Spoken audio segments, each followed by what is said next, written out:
పేదవాడి ఇంటి గుండె చప్పుడు.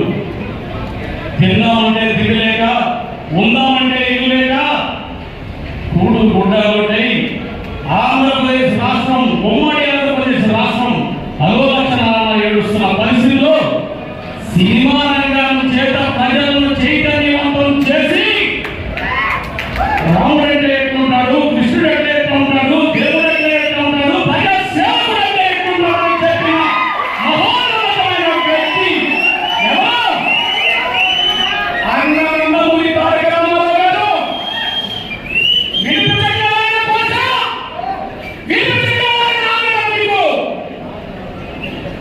ఎంతో మంది మహానుభావులు వీరందరూ కూడా పరిపూర్ణమైన వ్యక్తిత్వం కలిగి పరిపూర్ణమైన సమాజంలో 10 మందికి అవకాశం కల్పిస్తున్న వాడు మీరందరూ. మరి దేశ విదేశాల్లో ఉన్నతమైన స్థాయి నుంచి ఎన్ఆర్ఐ మొదలు రవికుమార్ గారు కానీ, రోషన్ కుమార్ గారు కానీ, నేను పుట్టిన దేశంలో, నేను పుట్టిన రాష్ట్రంలో నన్ను పెంచిన నా ఊరికి నేనేదో చెయ్యలేదంటే మీరేం చేస్తారు? మీ వంతుగా మీరేం చేస్తారు? మీరందరూ ఒక వ్యక్తి కాదు, ఒక ఓటు కాదు, ఒక ప్రపంచం, ఒక విప్లవం, ఒక ఉద్యమం. ఆనాడు బ్రిటిష్ వాళ్ళు దేశాన్ని పరిపాలిస్తే మహాత్మా గాంధీ వచ్చి శాంతియుతంగా ఎంతో మంది విప్లవకారులు వచ్చి విద్వేషంతో రగులుతున్న ఆవేదనని కట్టాలెత్తుకుంటూ ముందుకు వచ్చారు. మరి ఈరోజు గాంధీ గారు వస్తే చాలు, అక్కడ ఆంధ్రప్రదేశ్ రాష్ట్రం రాక్షస కాలంలో హస్తాలలో మైకంలో పడిపోయింది. ఆ ప్రజానీకం మొత్తం మైకంలో ఉన్నారు. ఆయన మంత్ర తంత్రాలతో వాళ్ళని బందీ చేశాడు. అక్కడ మీరు అర్థమైంది కదా, ఎంతో మహోన్నతమైన వ్యక్తి, ప్రపంచ దేశాలలోనే మరి ఒక స్వప్నం, ఒక గొప్పతనం, ఒక తెలుగువాడి గొప్పతనం తెలియజేసిన నారా చంద్రబాబు నాయుడు గారు. ఒకప్పుడు వ్యవసాయం దండగా అన్నారని చెప్పి ఆయన మీద నిర్ణయించారు.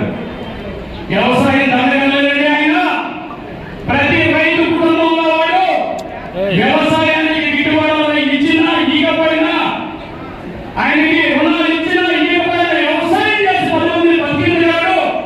కానీ ఇంతమంది ఈ తెలుగుదేశం పార్టీని అభిమానించే తెలుగు వాళ్ళకు నేను ఏదో చేయాలనే ఉద్దేశంతో ఆయన హైటెక్ సిటీని, ఒక సాఫ్ట్వేర్ కంపెనీని తీసుకొచ్చి మరి ఉమ్మడి ఆంధ్రప్రదేశ్లోని హైదరాబాద్ నగరాన్ని అభివృద్ధి చేశాడే.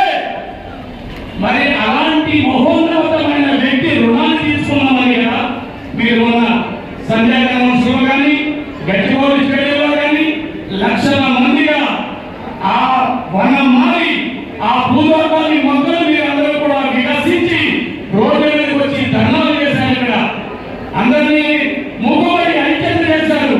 మరి విప్లవాత్మకంగా ముందుకు పరిగెట్టారు. కానీ ఆ రాష్ట్రంలో ఆంధ్రప్రదేశ్లో ఒక్క వ్యక్తి బయటకు రాగలిగాడా? భయభ్రాంతులకు గురైపోయి వాళ్ళ వాక్ స్వాతంత్రాన్ని కోల్పోయి, వాళ్ళ స్వేచ్ఛ స్వతంత్రాన్ని కోల్పోయి నిస్సత్తుగా పడిపోయిన ఆ వ్యక్తుల్ని ఉత్తేజపరచాలని అన్నమూరి తారక రామారావు గారు ఉద్యమించి ప్రతి పేదవాడి గుండెని గుడిసెలు తట్టి పైకి లేపాల్సిన అవసరం ఉన్నదా? రావట్లేదు తమ్ముడు, జోష్ రావట్లేదా? మీ గట్టిలో చిన్నప్పుడు మీ యొక్క వర్గానికి కాదు, ఒక ఆంధ్రప్రదేశ్ రాష్ట్రానికి, ఒక భారతదేశం గౌరవానికి సంబంధించింది. ఆ రాక్షసుడిని మనమే పెట్టాం.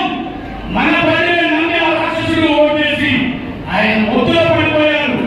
ఆయన మంత్ర తంత్రాలతో వాళ్ళని బంధించాడు. కాబట్టి ఆ మంత్రాలను తంత్రాలను మీరు మీ చెప్పుతో పళ్ళు రాలబట్టి, మీ ఓటు హక్కుతో పళ్ళు రాలబట్టి ఆయన తెలిపించుకోవాల్సిన అవసరం ఉందా లేదా? చెప్పలేదా? ఉందా లేదా? మరి రోషన్ కుమార్ గారు లాంటి ఉన్నతమైన వ్యక్తి చింతలపూడికి ఏం కావాలని తెలుసు, ఏలూరు పార్లమెంట్కి ఏం కావాలో కుమార్ గారికి తెలుసు. మరి చింతలపూడి ఎత్తుల పోతల పథకం గురించి ఆయనకి తెలుసు. చింతలపూడి ఎత్తుల పోతల పథకం ద్వారా నూజివీడు కాన్స్టిట్యూన్సీ కానీ, ఏలూరు కాన్స్టిట్యూన్సీ కానీ, చింతలపూడి కాన్స్టిట్యూన్సీ ఒకదాని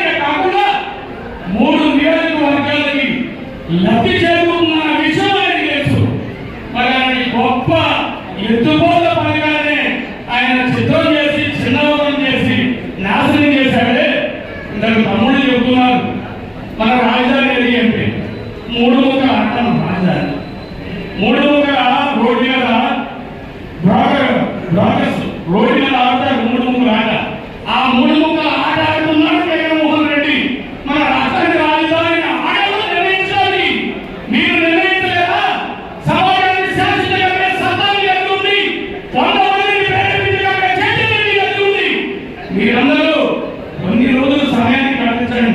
అందరూ చెప్పారు తమ్ముడు, అందరూ ఒక్కొక్కళ్ళు ఆవేశపూరితంగా ఆవేదనతో ఆ ఆవేదన మొదలు పట్టుకుంటూ మనం వెళ్ళాలని చెప్పారు. నేను చిన్నప్పుడు రోడ్లు చూశాను, కమలకోట ఏంటంటే రోడ్లు చూశాను, బదనాలు ఏంటంటే రోడ్లు చూశాను. నేను ముస్లిం ఏదైతే లింగపాల మండలంలో రోడ్లు చూశాను. ఎంత ఆశ్చర్యం ఉందంటే ఒక ఆడపిల్ల డెలివరీకి సిద్ధంగా ఉంటే హాస్పిటల్ ఖర్చులు తగ్గిపోతాయి. ఏమనుకోవద్దు, ఒక ఆడపిల్ల డెలివరీకి సిద్ధంగా ఉంటే ఆ రోడ్లో వెళ్ళేపాటికి హాస్పిటల్ ఖర్చులు తగ్గిపోతాయి. కానీ అక్కడ ప్రజలకు ఏం పట్టట్లా, వాళ్ళు మైకంలో ఉన్నారు, ఉండి అన్నేదో చేస్తున్నాడు, జగన్ ఏదో చేస్తున్నాడు, వచ్చిన వాళ్ళలో కూతురు ఇస్తున్నాడు. కూతురు మనకి కూతురు. మరి ఆ మహానుభావుడు ఇంతమంది హైదరాబాద్ ఆంధ్రప్రదేశ్కి హైదరాబాద్కి సమాధానం ఏంటి, రాష్ట్రం వెళ్ళిపోయింది. కానీ ఆయన పేరు మీద లక్షల రూపాయల శాలరీ తీసుకున్నాం ఈ సాఫ్ట్వేర్ మీకంతా. మరి మీకు బాధ్యత ఉంది కదా, మీ రాష్ట్రాన్ని